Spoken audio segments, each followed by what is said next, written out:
दैनिक जीवन में जो नियमित होने वाली घटनाओं में एक महत्वपूर्ण घटना है, वो घटना है विवाह की।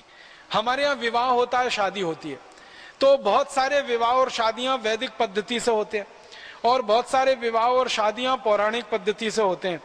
इसमें भी सबसे खराब जो बात मुझे दिखाई देती है वैदिक पद्धति से होने वाले विवाहों में और दूसरे विवाहों में, जो सबसे खराब बात पश्चिम की नकल है, वो ये ब्रास बैंड बजाते हैं, बारात लेके जाते हैं।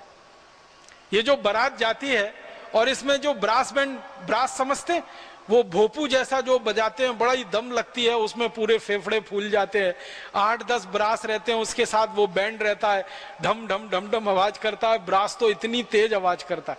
तो ये ब्रास और बैंड जो बजाए जाते हैं बारातों के आगे, एक जुलूस चलता है, ये पूरी की पूरी नकल है अंग्रेजों की, स्कॉटिश लोगों की, अंग्रेजों की, आयरिश की या यूरोपियन लोगों की। यूरोप में ये परंपरा है, खासकर इंग्लैंड में, स्कॉटलैंड में, आयरलैंड में, कि ये ब्रास और बैंड तब बजाया जाता है जब दूसरे दुश्मन पर हमला करने के लिए जाया जाता है। उनके यहां ब्रास बैंड बजाते हैं, लेकिन जब एक राजा दूसरे राजा पर हमला करने जाए, आक्रमण करने जाए, चढ़ाई करने जाए, तब वो ब्रास बैंड बजाते हैं और सेना के आगे आगे चल के जाते हैं। ये जो ब्रास बैंड वाले लोग होते हैं, ये आर्मी के आगे चलते हैं ताकि आर्मी में जोश भरे, उत्साह भरे और जाकर वो दूसरे दुश्मन पर टूट पड़े, हमला करे। और यहाँ मूर्ख भारतवासी शादियों में और बारातों में वो ब्रास बैंड लेके जाते, पता नहीं किस पे हमला करने जा रहे। अगर आप भारत में किसी भी महान व्यक्ति की विवाह और शादी की पद्धति के बारे में जानने की कोशिश करें, श्री राम की शादी हुई, वो भी बारात लेके गए, लेकिन ब्रास बैंड थोड़ी लेके गए।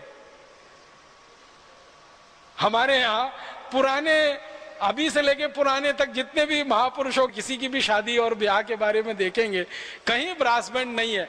ये अंग्रेजों की भारत में जब दखल हुई और उनकी आर्मी यहां आकर रहने लगी और उनकी आर्मी में ये ब्रास बैंड बजने लगा, क्योंकि उनको हमला करना रहता था, कभी ये भारत के एक राजा पर, कभी दूसरे राजा पर, कभी तीसरे राजा पर, कभी चौथे राजा पर, तो अंग्रेजों की फौज में ये ब्रास बैंड बजता रहता था।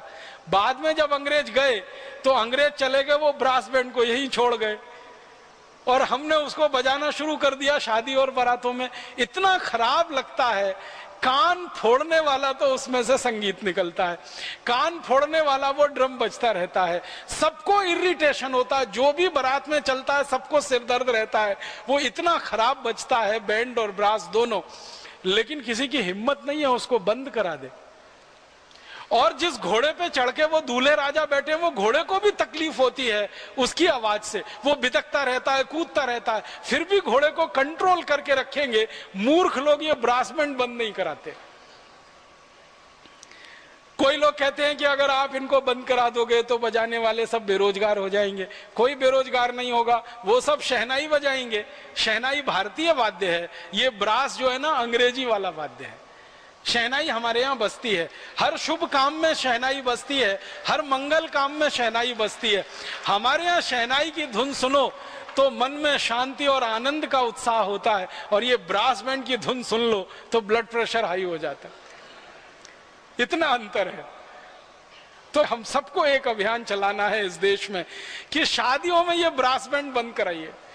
ये सबसे ज्यादा सांस्कृतिक पतन है पूरे देश, और उसकी जगह शहनाई बजवाइए, शहनाई बजवाइए, तुरही बजवाइए, हमारे यहाँ बांसुरी बजवाइए।